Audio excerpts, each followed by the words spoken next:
Nous avons encore beaucoup d'athlètes à vous présenter dans le chemin de la victoire. Nous irons sur les cours de tennis rejoindre le deuxième meilleur joueur de tennis au monde, Michael Chang. Dans quelques instants, découvrez le secret de son succès. Nous rencontrerons également la star du tennis David Dumontier, qui nous rejoindra ici au studio pour partager avec vous un message qui pourrait changer votre vie. Restez avec nous.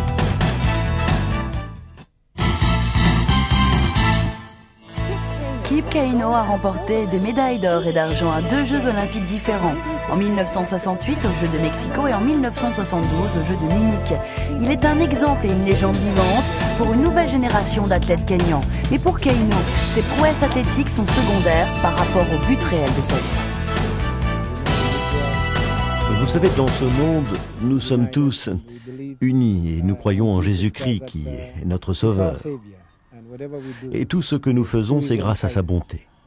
La terre n'est pas notre domicile permanent. Un jour, nous partirons et il faut se demander où on est en ce moment. Le plus important est de croire en Jésus.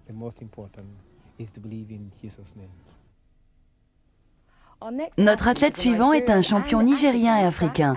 Mais ce n'est pas ce qui fait de Denis Ogbe quelqu'un d'exceptionnel. Ses vrais dons ne se mesurent pas en trophées, en titres ou en médailles d'or. Lorsque vous observez Denis Ogbe pendant ses exercices, il semble être un athlète sans limitation physique.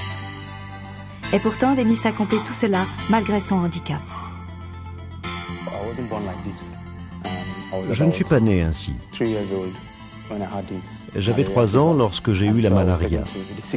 On m'a emmené à l'infirmerie et là on m'a injecté un produit et l'aiguille s'est brisée dans mon corps. Et je suis resté dans le coma pendant des heures. En fait, mes parents ont cru que j'étais mort.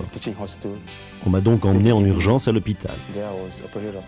Là, j'ai été opéré et je suis revenu à la vie. Mais j'ai dû faire face à ce handicap car ma jambe était paralysée. Certains nerfs sont toujours morts et la paralysie est toujours là.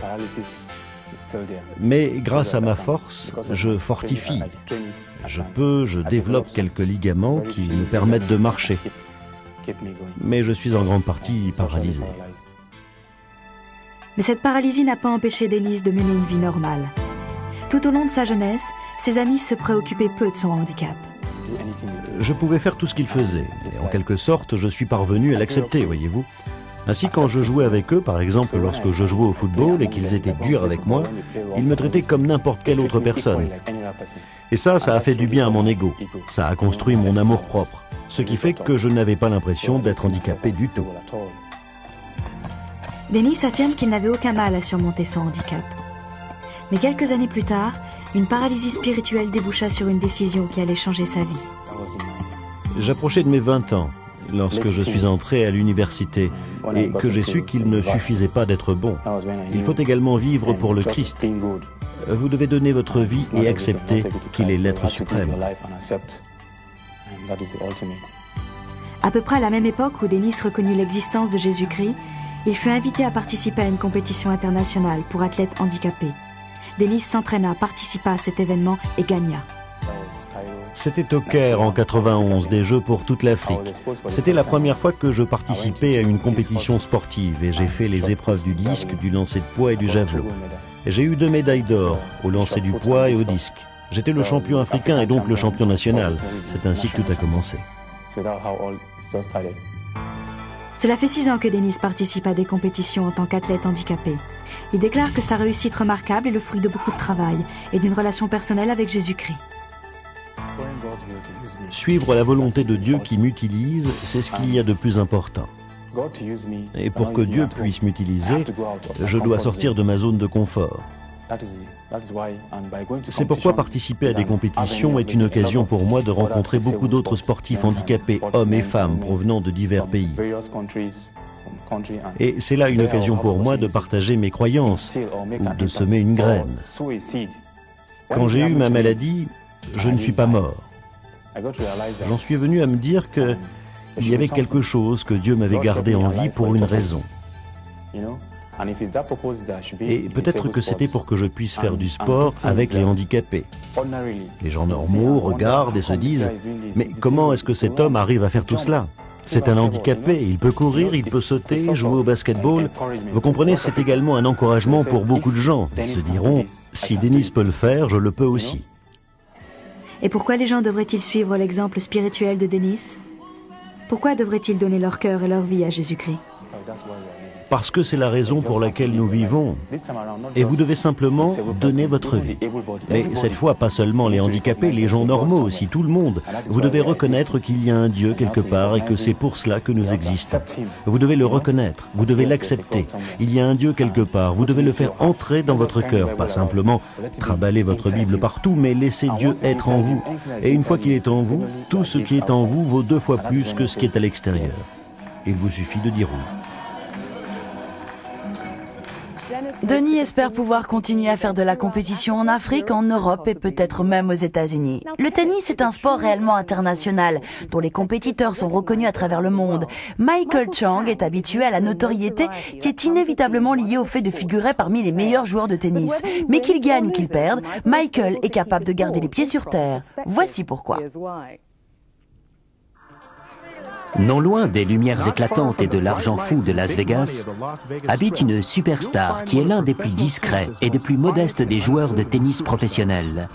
Bien qu'il apparaisse comme un étrange contraste pour la plupart des gens, le contraste est quelque chose auquel Michael Chang s'est habitué. Mesurant seulement 1m72, il est un David des temps modernes dans un univers du tennis qui est rempli de Goliaths. C'est assez rare que je joue contre des gens de ma taille ou légèrement plus petits. Ça ne se voit plus ces temps-ci. Je veux dire, la taille moyenne des 100 premiers joueurs au classement est quelque chose comme 1m85. Et pourtant, être plus petit de presque 15 cm que la plupart de ses adversaires n'a pas empêché Michael de devenir l'un des meilleurs joueurs. En 1997, il était numéro 2 au classement mondial. C'est 8 ans plus tôt, en 1989, que Michael Chang fit une apparition fracassante dans le monde du tennis. Venu de nulle part, il stupéfia le monde sportif en remportant le titre de l'Open de France à l'âge de 17 ans.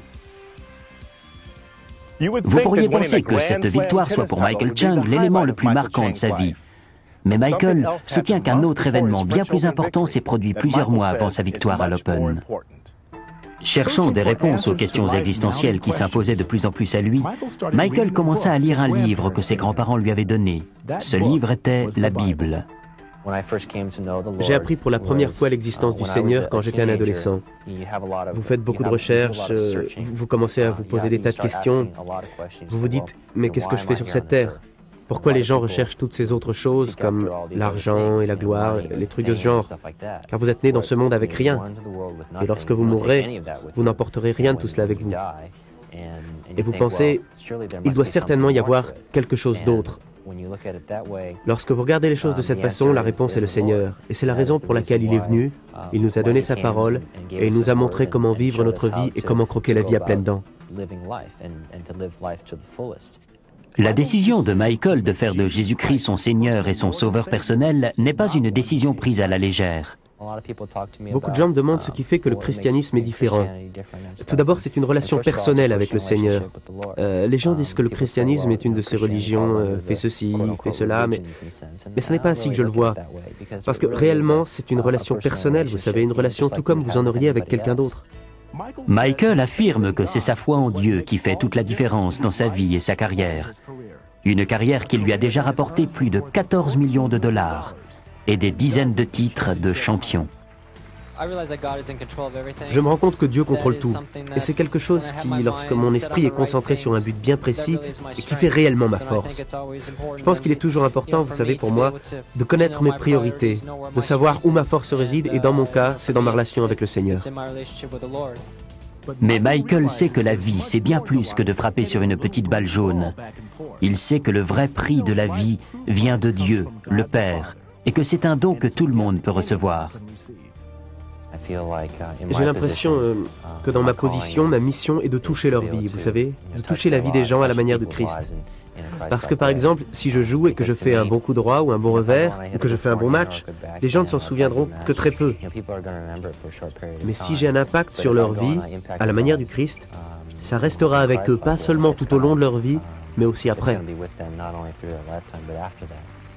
Dans la société actuelle, tout tourne autour de beaucoup d'autres choses qui n'apportent pas réellement de satisfaction dans la vie. Et je pense que dans un sens, je suis bien placé pour dire aux gens, vous pouvez rechercher la gloire, vous pouvez rechercher l'argent, mais selon mon expérience, je peux vous dire que ces choses-là n'apportent pas réellement de satisfaction. Et la seule chose qui satisfait vraiment, c'est une relation avec le Seigneur. À présent, nous accueillons dans notre studio un invité exceptionnel. Il est l'un des meilleurs joueurs de tennis de tous les temps du Nigeria. Il a été 5 fois champion singles du Nigeria, il a été 2 fois champion aux singles d'Afrique et champion universitaire aux États-Unis. David Imonitié, bienvenue à Chemin de la Victoire. Merci beaucoup. David, vous avez joué comme professionnel dans le monde du tennis. Comment était-ce? C'était un défi de tous les jours. J'ai eu beaucoup de difficultés. Et après un temps, je les ai surmontés. La première chose qui m'a posé problème, c'est que j'ai commencé à perdre match sur match, ce à quoi je n'étais pas habitué. Un autre problème, c'est que j'étais seul. Je venais juste de rencontrer ma femme. Elle n'était encore que ma petite amie. Et puis le problème de la langue. C'est aussi quelque chose à laquelle je n'étais pas habitué. Mais pour finir, je me suis habitué à gagner quelques matchs ici et là. Ainsi, vous avez remporté quelques matchs et apparemment, vous savez, vous êtes toujours là, toujours en train de jouer au tennis. Mais lorsque vous prenez des gens comme Michael Chang et d'autres athlètes dont nous avons parlé au cours de cette émission, pensez-vous que c'est leur foi qui a eu un tel impact sur leur vie personnelle et aussi sur leur sport? Eh bien, si on prend Michael Chang ou Evander Holyfield, vous pouvez voir qu'il y a de la bonté en eux. Il y a de la paix, quel que soit l'état dans lequel ils se trouvent. Il y a de la paix en eux. Et si je reprends ce que Chang a dit, sa relation personnelle était plus importante à ses yeux. Et je crois que ceux d'entre vous qui regardez maintenant, vous pouvez avoir cette même chose, celle dont Cheng a parlé, une relation personnelle avec Jésus-Christ et une paix intérieure. Quelles que soient les épreuves dans votre vie, Jésus est toujours là pour vous aider.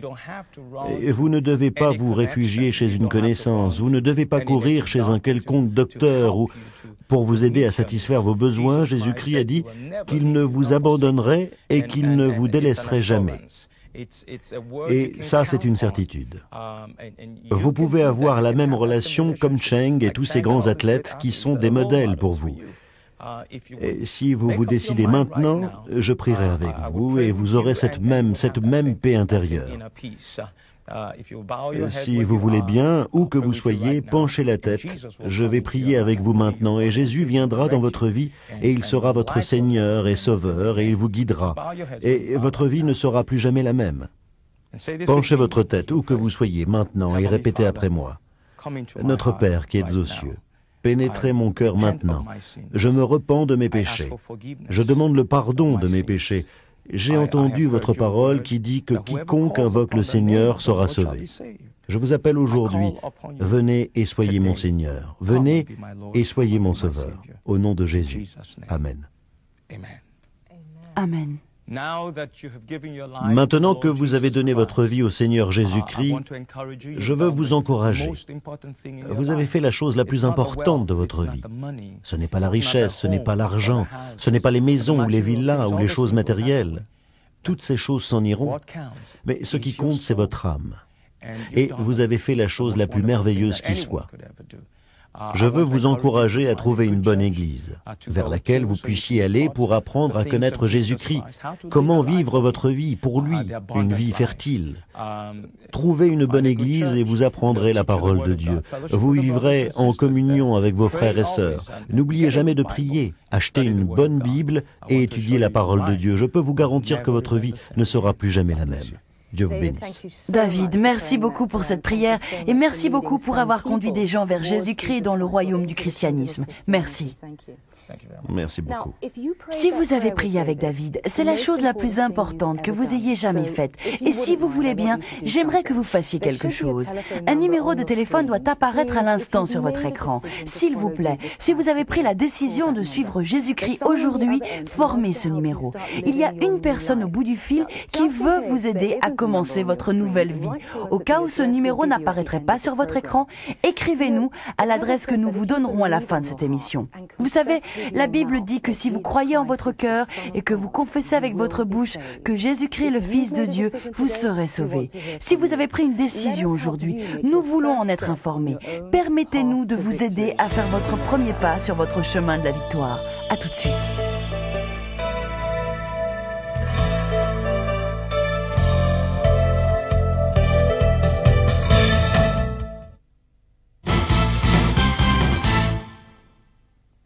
Merci de nous avoir suivis dans le chemin de la victoire.